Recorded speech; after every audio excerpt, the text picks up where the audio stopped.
in the steaming heart of Lagos, where noise never sleeps, where dreams are bought and sold in small market stalls, there is a story. A story so old that even the dust in Oyingbo market seems to whisper it. Be careful the ashoerbi you wear. Not every cloth is meant for dancing. Some cloths are sewn. For burial you will never see. The elders knew. But the young, hungry for glitter, hungry for belonging, they laughed it away, danced it away, sewed their names into fates they could not see. And the queen of it all, the mistress of colors, the weaver of destinies hidden in bright thread, was Mama Sade. Nobody knew exactly when Mama Sade first opened her shop. Some said it was before independence. Some said she had outlived 3 generations of market women. But whenever you saw her, you saw beauty frozen in time. Her skin, rich brown, smooth as polished wood.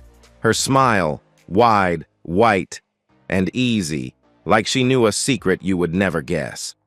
Her eyes, sharp, deep, with a glint that was not fully human. And her shop, a Shoerbi palace, stood proudly in the middle of Oyingbo market. Bright banners flapped above her doors. Champagne gold Ashoerbi, emerald green wonders, bridal lace from Italy, Ankara from the spirit lands. Inside, it was a kingdom of cloth. Soft lace whispered on hangers. Bold Ankara danced on wooden poles. Thick Aso Oke waited like ancient warriors ready for battle. And deep at the very back of the shop, hidden behind layered curtains, was a door. A small, black, heavy door. No handle, no welcome, only a sign, hand-carved. Who has seen the face of death? The salesgirls knew about the door, but no one dare go close. The customers sensed it. Nobody asked about the door. You were told, sell the cloth, fold the jewel, count the money, but never, ever touch that door. It was on a sweaty Thursday afternoon that Anike's life began to twist. She sat in her tiny tailor shop, sewing frantically for a customer who had threatened to cancel. Sweat trickled down her back. Her hands were sore. Her mind was tired.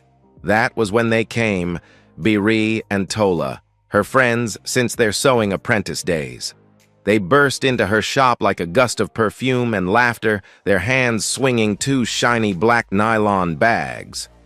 "Anike!" Biri cried, pulling out a soft, gleaming cloth. "See correct Ashoerbi O, champagne gold and emerald green. It's Mama Sade's latest material." The fabric shimmered under the weak bulb light, catching even the dust in the air. Tola joined, voice dripping with pride. "You can't dull yourself this time, O. Everybody has bought.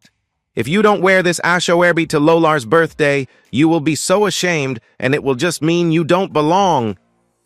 Anike hesitated. She touched the cloth. It felt heavier than it should, almost like it pulsed slightly under her fingers, but she said nothing. She smiled tightly. Inside her chest, something fluttered uneasily.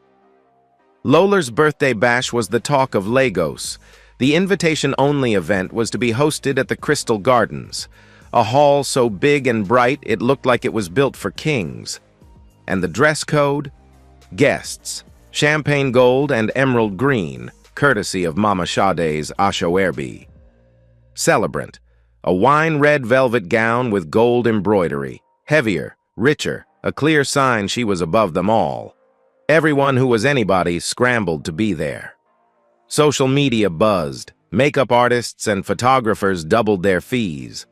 Anike, after borrowing from Mama Ireti once again, stitched herself a gown she prayed would make her look like she belonged. The night of the party. Lagos streets glittered with headlights, gold dust, and dreams. At Crystal Gardens, the air throbbed with Afro beats. Cameras flashed endlessly. Bouncers barked orders at impatient crowds. The scent of jollof rice, fried meat, and money floated like holy incense. Inside, it was a sea of champagne gold and emerald green. Hundreds of women shimmered like a living river of cloth.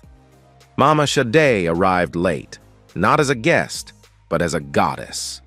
She wore a breathtaking black and silver lace, different, majestic, floating above the noise. She walked past the cameras, her smile gentle, her eyes watching. No one noticed the slight shudder in the chandeliers when she passed. No one noticed the cold that briefly kissed the air. No one dared notice. The party was a success. Pictures flooded Instagram. Snapchat videos captured laughter and dancing. Every caption screamed, "Biggest party of the year! Champagne Gold Slayers!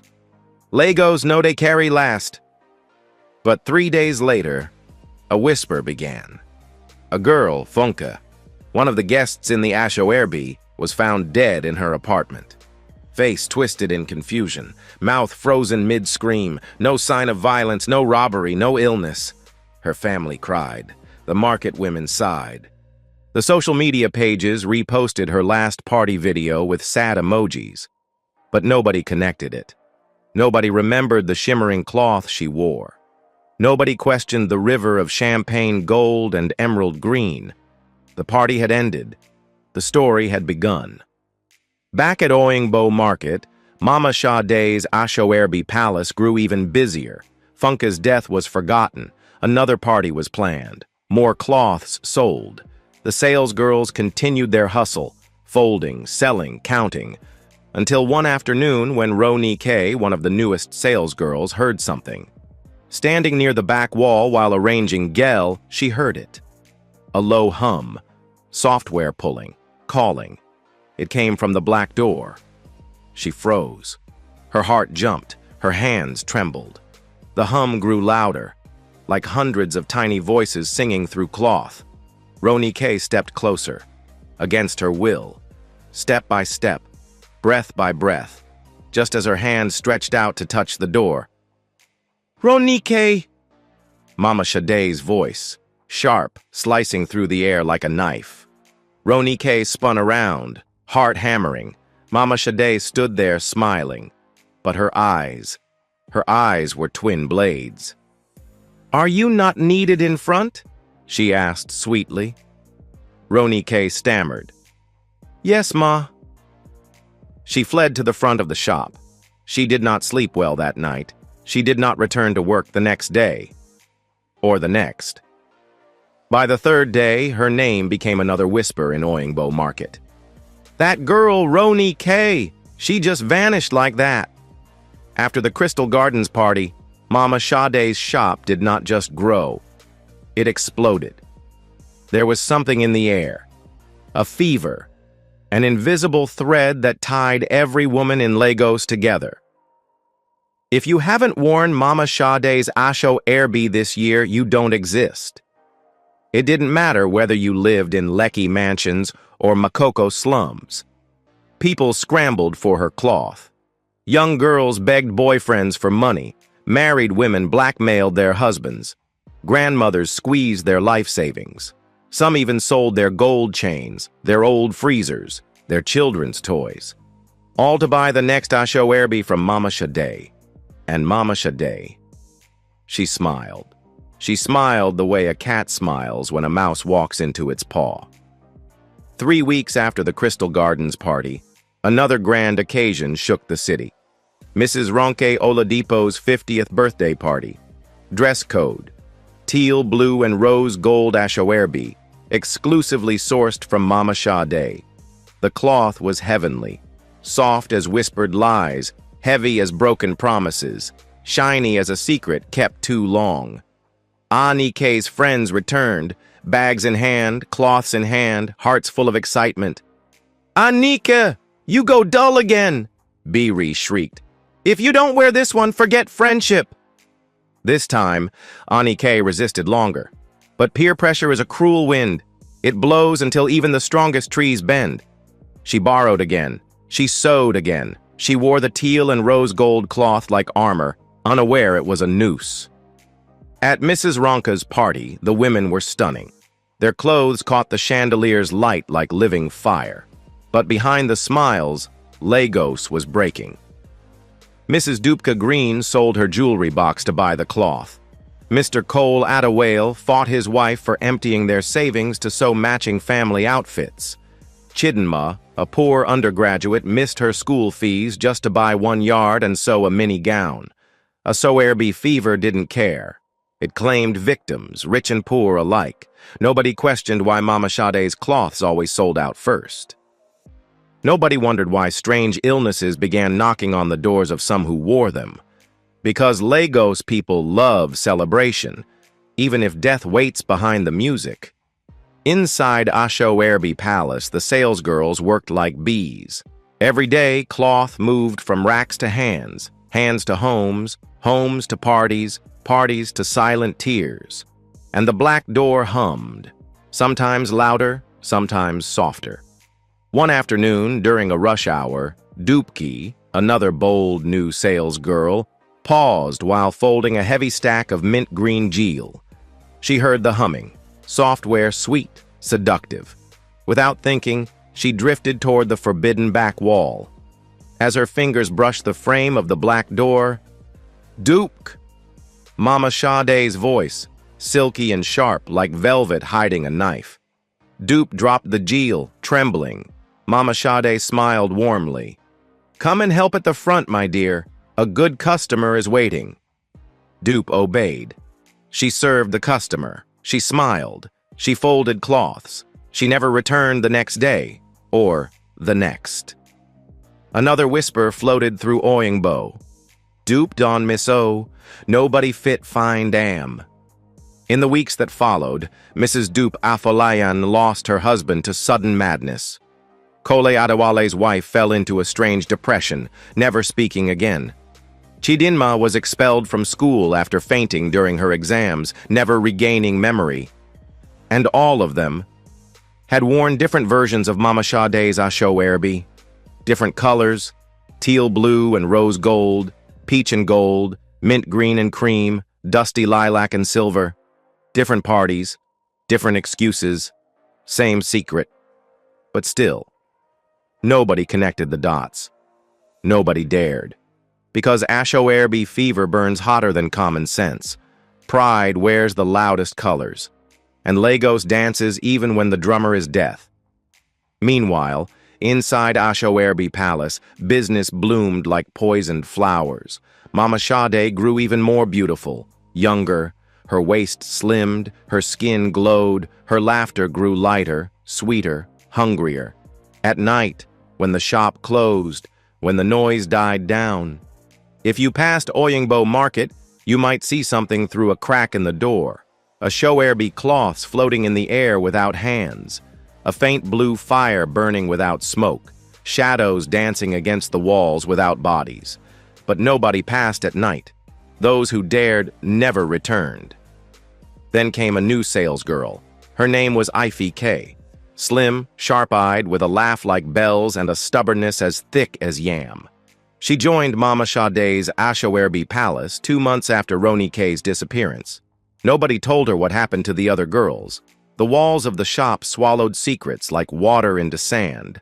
But Ify K noticed. The empty spaces in the salesgirl lockers. The way Mama Sade sometimes looked at the back door, then at them. The sudden silence that fell whenever someone accidentally mentioned a missing name.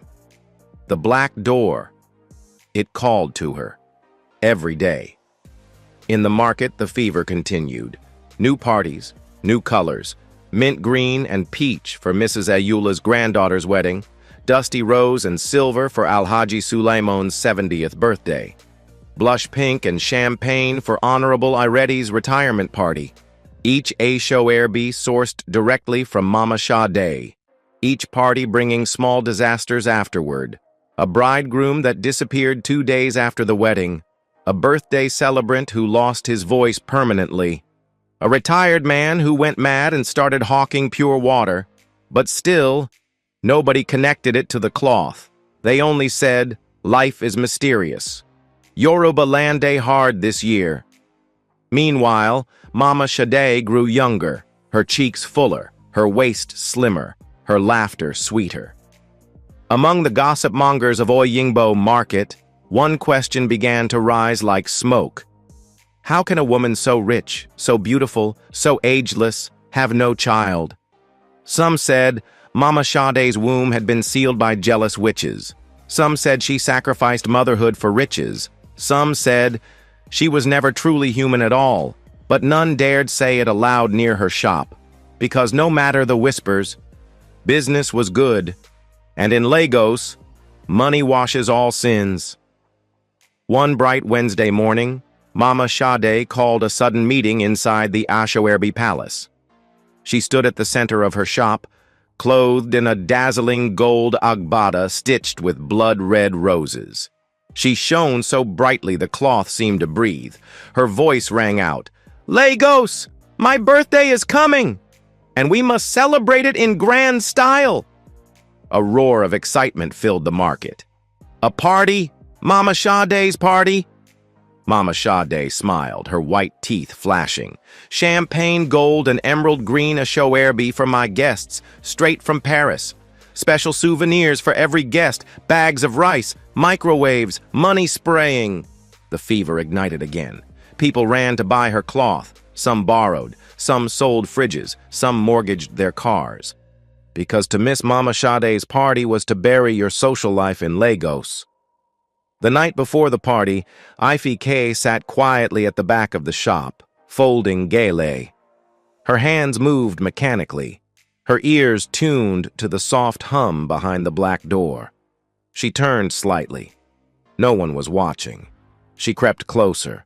The door, it vibrated softly, whispering, singing. Her hand trembled as she reached out. "Ify K!" She jumped, spinning around. Mama Sade stood in the middle of the shop, arms folded, smiling, but her smile was stretched too wide, her teeth too many. "Why are you not at the front helping to pack the Ashoerbi for tomorrow?" Ify K stammered. Sorry, Mom, I was just..." Mama Sade waved her hand gently. "Go, my dear. Tomorrow is a big day. We must all shine, eh?" Her voice was sweet, too sweet. Ify K fled to the front. Her heart beat painfully against her ribs. The day came. The sun rose blood-red over Lagos. Crystal Palace Event Center overflowed with gold and green. Women sparkled like treasures. Men strutted like peacocks. The music tore the sky apart. Mama Sade entered last, wearing an impossible gown of pure white lace, glittering with what looked suspiciously like tiny human eyes woven into the fabric. She danced, she laughed, she sprayed money. The ground shook with celebration. Bags of rice, standing fans, microwaves, all tossed at guests like candy. Social media exploded. Mama Sade at 50, biggest party Lagos, Marde Ashoerbi slayers. But under the lights, behind the music, something stirred. Old women in the corner refused to eat. The air grew heavy around the hall's edges. Some children cried for no reason, and Mama Sade's smile grew wider, sharper. While everyone was busy celebrating at the Ashoerbi Palace shop, Ify K crept back. Her heart pounding, her breath shallow. This was her chance. Madame Sade was busy. The sales girls were busy. Nobody would notice. She tiptoed to the black door. The hum was louder than ever now, a song of souls trapped in silk. She placed her hand on the door. It was cold, alive. She pushed. Nothing. The door was locked. Frustrated, she pressed her ear against it and heard them. Voices, software crying, begging. Suddenly, click, a sound behind her. She turned slowly and saw Mama Sade standing at the entrance, still wearing her glowing white cloth, still smiling. But her eyes were no longer brown. They were pools of green mist. "Looking for something, Ify K?" Her voice was still sweet. Too sweet. Ify K froze. She could not move. She could not breathe. Mama Sade's eyes glowed faintly, pools of green mist swirling quietly in their depths. The old woman's smile was still warm, but the air between them was ice. Mama Sade walked slowly toward her. Each step echoed like a hammer against a coffin lid. Ify K tried to speak. Her mouth was dry. her throat squeezed shut. Mama Shade leaned close, so close Ify could smell her. Roses. And something else. Something like old ashes. Her voice was soft, almost motherly. "You are here to sell Asho Airby, my dear? Not to open doors?" Ify shivered. Mama Shade's hand gently touched her shoulder, yet the touch burned through her skin like fire.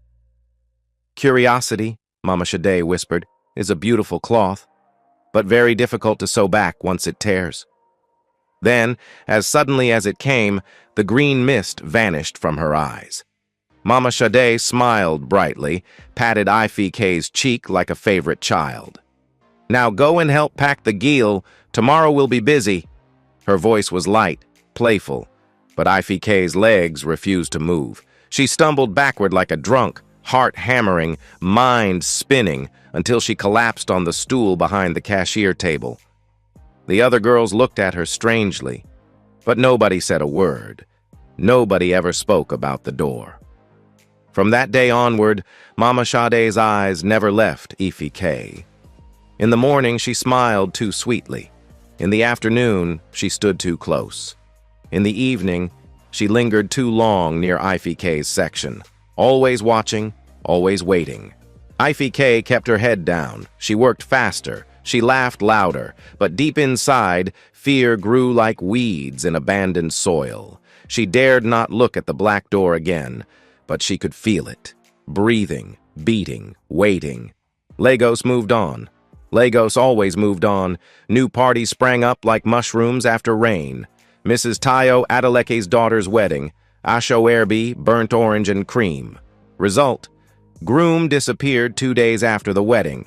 Chief Benson's 60th birthday. Asho Airby, royal purple and silver. Result: birthday celebrant hospitalized after strange voices filled his house. Young entrepreneurs gala night. Asho Airby, emerald green and champagne dust. Result: 3 CEOs lost their companies within a month. And all the Asho Airby? Bought from Mama Shade. Still nobody connected the dots. Instead, they said, "Village people at work. God is testing us. Life is mysterious." And Mama Shade grew younger, and her shop grew fatter, and the black door hummed louder. One misty morning, as Ify hurried through Oyingbo Market to open the shop, an old woman selling roasted maize called her over. Her face was wrinkled like dry cloth, her eyes sharp like broken bottles. "My child," the woman croaked, "no cloth is as sweet as the one that will sew your coffin." Ify froze. The woman leaned closer, her breath hot and sour. "You are selling cloths that can never tear, and spirits are the ones sewing them. Shine your eye. Shine it well." Before Ify could respond, the woman shuffled away, lost among the noise and the crowd. That day, Ify's hands shook while folding lace, and Mama Shade smiled wider than ever. That evening, as the market wound down and sellers packed their goods, strange things began to happen around Asho Airby Palace. Bolts of cloth unrolling by themselves, geel falling from hangers without wind, mirrors cracking quietly in the corners. And the black door. It no longer just hummed, it whispered. Names, places, secrets. Ify covered her ears, but the whispers slipped through anyway. That night, Ify could not sleep. When she closed her eyes, she saw the black door. When she opened them, she heard the humming in her pillow. And somewhere deep inside her, deeper than her heart, deeper than her soul, a voice spoke. "Run." But where? To who? In Lagos, money rules all. Even death wears bright Asho Airby and dances at parties. Meanwhile, inside her private chamber behind the forbidden door, Mama Shade prepared. She placed a fresh bolt of Asho Airby on an ancient stool. She lit candles made from old cloth and melted whispers. The room shimmered with unseen spirits. "Another harvest soon," she whispered to the shadows. Her smile stretched, the green mist returning to her eyes. because Ifikai's time was ticking, not because she touched the door, but because curiosity has its own price. The first dream came quietly. Ifikai lay in her small one-room apartment near Ajagunle, exhausted after another long day folding cloths and dodging Mama Sade's sharp smiles. In the dead of night, as the street dogs howled and the air grew cold, she dreamed. She stood alone inside Ashoerbi Palace. But the shop was not the same. The cloths, they were alive. They breathed. They pulsed. They whispered her name. Ifike, Ifike, come, sow your destiny. She turned to run, but the cloths unrolled themselves, wrapping around her legs, binding her arms, pulling her toward the black door. The door opened slowly. From within, a river of Ashoerbi cloth flowed out, all colors, all patterns, and in the river floated the faces of the missing girls. Roni K's face, Dupe's face, Sayo's face. Eyes wide, mouths frozen mid-scream, their heads bobbing among the waves of shimmering fabric. Ifike screamed, but no sound came out. Just as the cloths pulled her under, she woke up, sweating, gasping, heart galloping against her ribs. The whisper still echoed in her ears. Mind your business, or wear your own Ashoerbi for burial. 2 days later, as Ifike arranged bolts of dusty blue and coral orange Ashoerbi for an upcoming chieftaincy party, a strange customer entered the shop. An old woman, stooped and wrapped in a faded brown wrapper. She moved slowly. Her feet made no sound against the tiled floor. She looked around with empty eyes, then pointed at Ifike. You, come. Ifike hesitated. Mama Sade, standing at the counter, narrowed her eyes slightly. Go now, she said sweetly. Serve our mother. Ifike approached. The old woman leaned close, her voice a dry whisper. Beware the woman whose cloth never fades. Beware the smiles sown with blood. Before Ifike could respond, the woman dropped a rusty cowrie shell into her palm, turned, and disappeared into the street, vanishing like smoke. When Ifike opened her hand, the cowrie shell had cracked into two. Inside, something dark squirmed and disappeared. She nearly fainted. Mama Sade only smiled from behind the counter, her teeth gleaming like polished bone. Legos continued to dance to the music of Ashoerbi. Dr. Kahindi's daughter's engagement. Ashoerbi, cinnamon brown and champagne silver. Result, bride collapsed on the wedding day and was paralyzed waist down. Alhaja Funmi's burial ceremony, Ashoerbi, forest green and dusty gold. Result, 3 family members began hearing strange cries in their homes. Chief Ayula's 75th birthday bash, Ashoerbi, mauve purple and blush pink. Result, Chief Ayula lost his speech after blowing out his candles. At every event, people wore Mama Sade's cloth proudly, took pictures, posted on Instagram, and then they suffered in silence, but nobody pointed fingers. In Lagos, appearance was more important than survival. In the shop, Ifike began to notice things, gale folding themselves and standing upright, rolls of ankara whispering as they unrolled, mirrors showing her reflection smiling, even when she wasn't. The other salesgirls noticed too, but they did what Lagos people do best. They pretended not to hear, pretended not to see, pretended everything was fine as long as the money kept flowing. Ifike tried to warn Biri and Tola, but they laughed at her. Ashoerbi no dey kill person, Jor. If you know one shine, shift make we shine. Peer pressure has no ears. Then came the biggest announcement yet, Mama Sade's annual customer appreciation party. Every buyer of Ashoerbi from January till date would be invited. Over 2,000 guests. The cloth was breathtaking. Soft blush pink with champagne diamond embroidery. Expensive, exclusive, elegant. The fever returned stronger than ever. Lagos shook. Everyone wanted to belong. Everyone rushed to buy the cloth. Wives cried for it, daughters begged for it, even grandmothers wore high heels for it. It was the talk of the city. But Ifike felt only cold fingers dragging down her spine. Another harvest, the whisper in her dreams said. Another river of cloth and souls. Days before the party, Ifike passed Mama Aduni's roasted yam stand. The old woman called her again. Her voice was fainter this time, her eyes cloudier. "Child, you still day near the cloth of spirits?" Ifike nodded weakly. Mama Aduni sighed heavily. "Then remember, when the cloth covers the drum, no one hears the beating again." She pressed a dried leaf into Ifike's hand. "When you see the cloth walking by itself, run.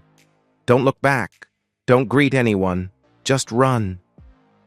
Before Ifike could ask more, the old woman turned away and melted into the crowd. The night before the annual customer party, Lagos danced. The streets glittered with preparations. Vendors screamed themselves hoarse. Tailors sewed through the night without blinking.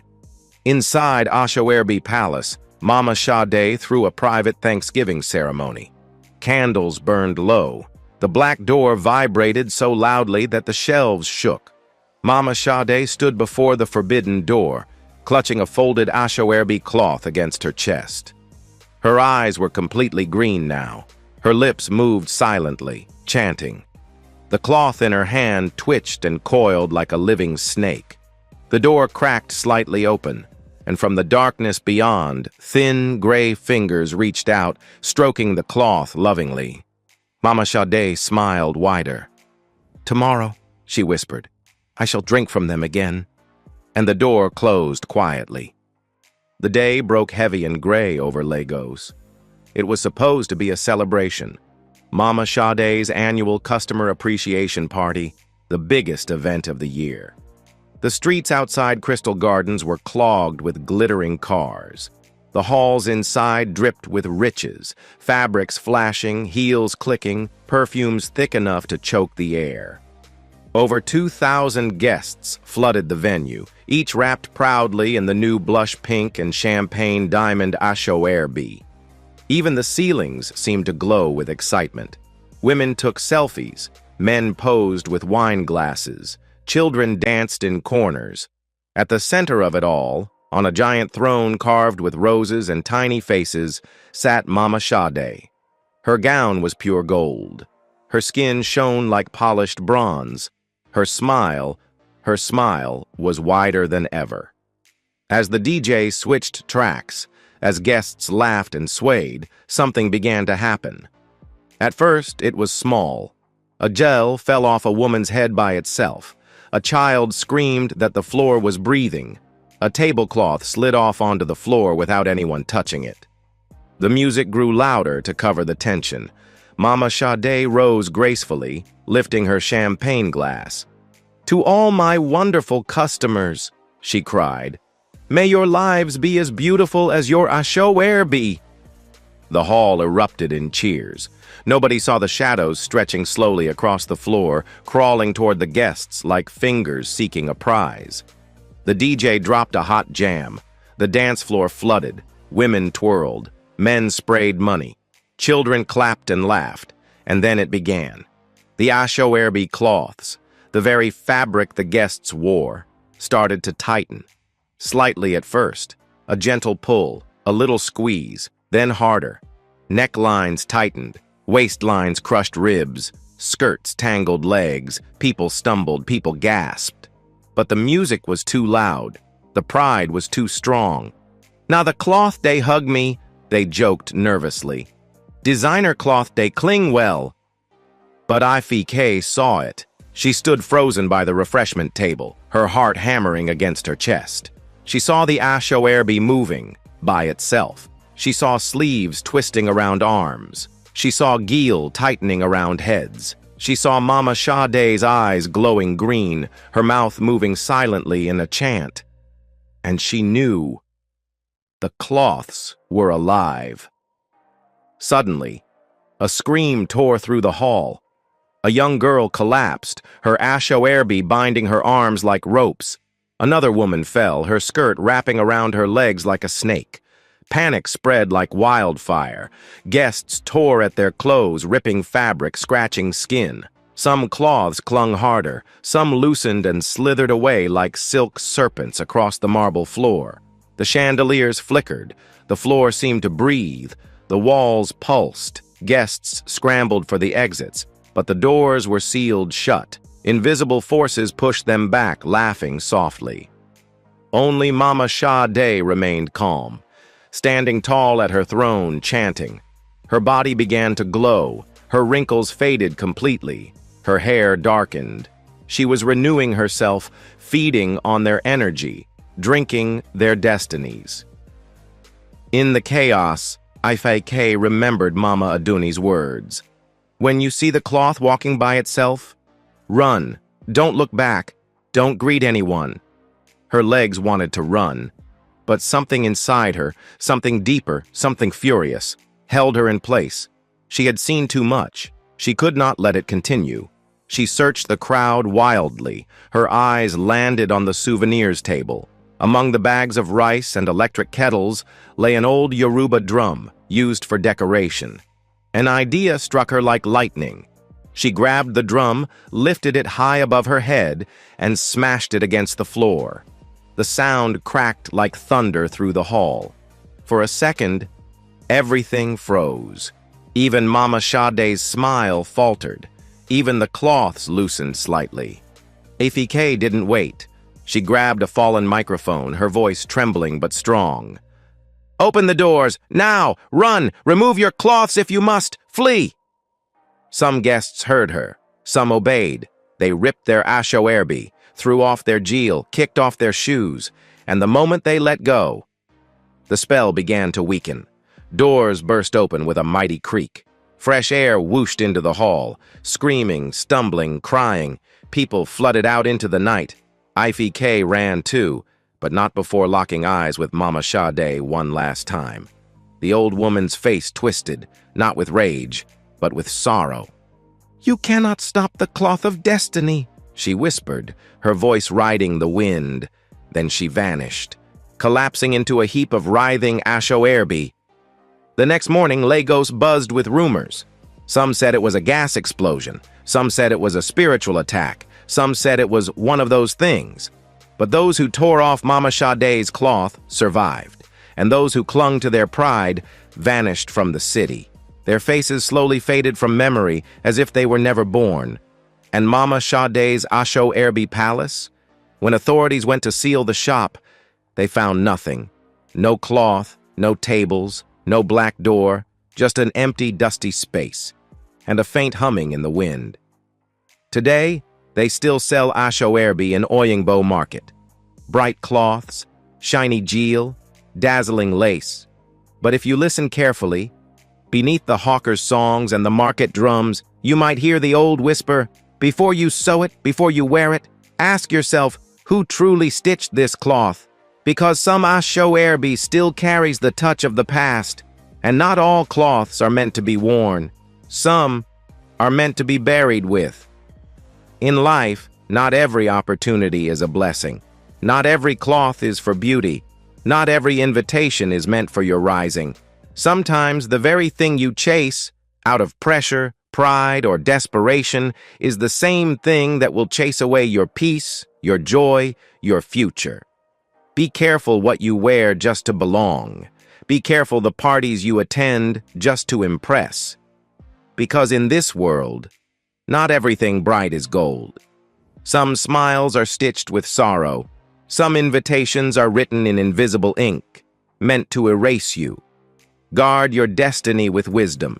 Protect your soul above your appearance, for it is better to stand alone in truth than to dance in crowds that are walking into darkness. Here on African Tales by Imad, we don't just tell stories. We reveal the hidden battles behind everyday life. We uncover the truths wrapped inside our culture, our choices, and our dreams. If this story touched your heart, if it made you think twice about the power of peer pressure, if it opened your eyes to the unseen dangers in the ordinary things we chase, then don't leave without becoming part of this family. Hit the subscribe button, turn on your notification bell, and join us as we continue to walk the beautiful path of African wisdom, one story at a time, because the next story might just be the one that saves you or someone you love. Thank you for watching. Stay wise, stay blessed, and always shine your eye.